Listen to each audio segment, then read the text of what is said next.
آج ہم ایک بہت ہی عام سے سوال پر بات کر رہے ہیں، ایک ایسا سوال جو شاید ہم سب کو کبھی نہ کبھی پریشان کرتا ہے کہ بھئی ہم جانتے تو ہیں کہ کیا کرنا ہے مگر کر کیوں نہیں پاتے۔ جی بالکل۔ ہمارے پاس نا ایک ماہر ترغیب کے ساتھ ہوئی گفتگو کا کچھ مواد ہے، دیکھتے ہیں اس میں کیا جواب ملتے ہیں۔ جی تو آج کوشش کریں گے کہ سمجھیں وہ کیا رکاوٹیں ہیں جو ہمیں روکتی ہیں اور ان کے کیا ممکنہ حل، کیا طریقے اس گفتگو میں بتائے گئے ہیں۔ بالکل، تو دیکھیں گفتگو میں جو سب سے پہلی اور شاید سب سے بڑی رکاوٹ بتائی گئی ہے نا، وہ ہے خوف۔ خوف؟ اچھا۔ جی، اور اس میں بھی دو طرح کے خوف کی بات ہوئی ہے۔ ایک تو وہ پرانے بنیادی خوف، مطلب جیسے کوئی جسمانی تکلیف یا موت کا ڈر۔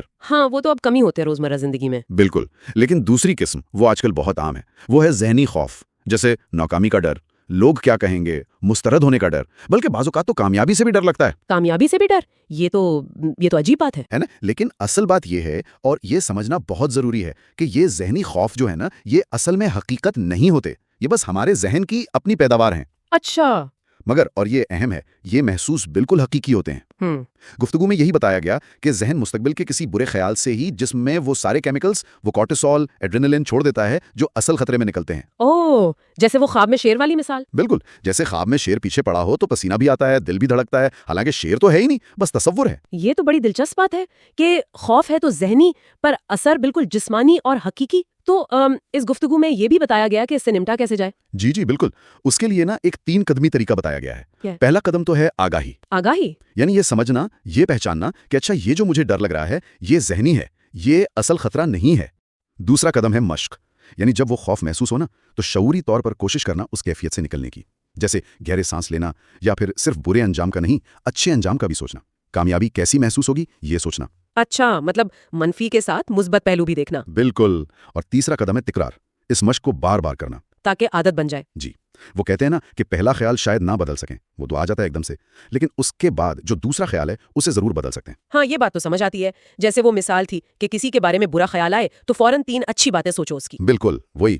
اچھا، خوف کے علاوہ ایک اور چیز جو ہمیں روکتی ہے وہ ہے کہ ہم خود کو کیا سمجھتے ہیں۔ ہماری اپنی شناخت کا تصور۔ اچھا، یعنی ہماری سیلف امیج۔ جی ہاں، کبھی کبھی ہم اپنی ہی بنائی ہوئی شناخت میں ایسے پھنس جاتے ہیں کہ وہ ہمیں آگے نہیں بڑھنے دیتی۔ گفتگو میں وہ جم کیری کی مثال دی گئی تھی۔ ہاں، وہ فلم مین آن دا مون والی۔ جی، کہ وہ اینڈی کافمن کے کردار میں اتنا ڈوب گئے کہ اپنی اصل شخصیت ہی کہیں کھو بیٹھے تھے۔ اس مثال سے یہ پتہ چلتا ہے کہ یہ جو ہماری شناخت ہے نا، یہ بھی ایک طرح کا کردار ہی ہے جو ہم نبھا رہے ہوتے ہیں، اور اسے بدلا جا سکتا ہے۔ مطلب ہم خود کو محدود کر لیتے ہیں یہ سوچ کر کہ میں تو ایسا ہوں ہی نہیں، یا مجھ سے یہ نہیں ہوگا۔ بالکل، یہ سوچیں ہمیں کام کرنے سے پہلے ہی روک دیتی ہیں۔ لیکن یہ شناخت بدلنا، جیسے جم کیری کے کیس میں ہوا، تھوڑا خطرناک بھی تو ہو سکتا ہے۔ کیا گفتگو میں اس پر کچھ کہا گیا؟ ہاں، گفتگو کا زور شعوری تبدیلی پر تھا۔ مطلب یہ نہیں کہ اپنی ذات مٹا دیں، بلکہ ان حصوں کو پہچانیں اور بدلیں جو آپ کو آگے بڑھنے سے روک رہے ہیں۔ اپنی شناخت کو اپنے مقصد کے ساتھ ہم آہنگ کرنا۔ صحیح۔ اچھا، اسی طرح ایک اور چیز پر بات ہوئی، وہ ہے ٹال مٹول، یعنی پروکراسٹینیشن۔ جی، اور اس کو نا سستی سے ہٹ کر دیکھا گیا ہے۔ اچھا، وہ کیسے؟ گفتگو میں یہ کہا گیا کہ ٹال مٹول اکثر اس وجہ سے ہوتی ہے کہ آپ جو کام کرنا چاہ رہے ہیں نا، اس کے پیچھے کوئی مضبوط کیوں، مطلب کوئی گہری وجہ نہیں ہوتی آپ کے پاس۔ کوئی ذاتی موٹیویشن نہیں ہوتی۔ بالکل۔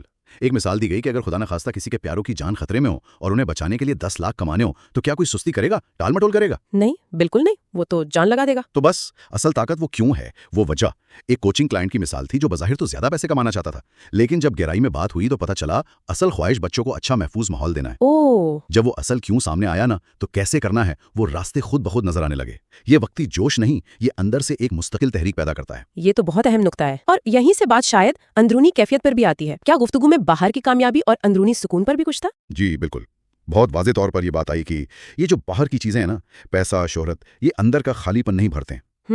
اکثر ہم جو دوسروں سے تعریف یا منظوری چاہتے ہیں نا، وہ اصل میں اس لیے ہوتا ہے کہ ہم خود کو اندر سے قبول نہیں کر پا رہے ہیں۔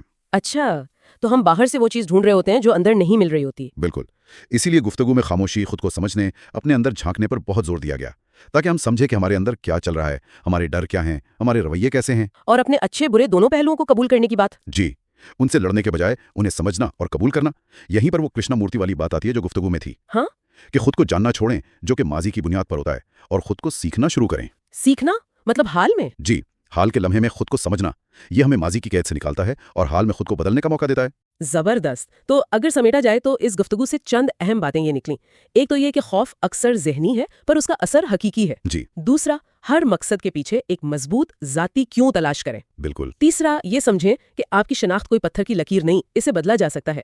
اور چوتھا، اندرونی سکون اور خود آگاہی اتنی ہی ضروری ہے جتنی باہر کی کامیابیاں۔ بہت خوب۔ اور آخر میں نا ایک سوچنے کی بات جو ان ذرائع میں پیش کی گئی تھی،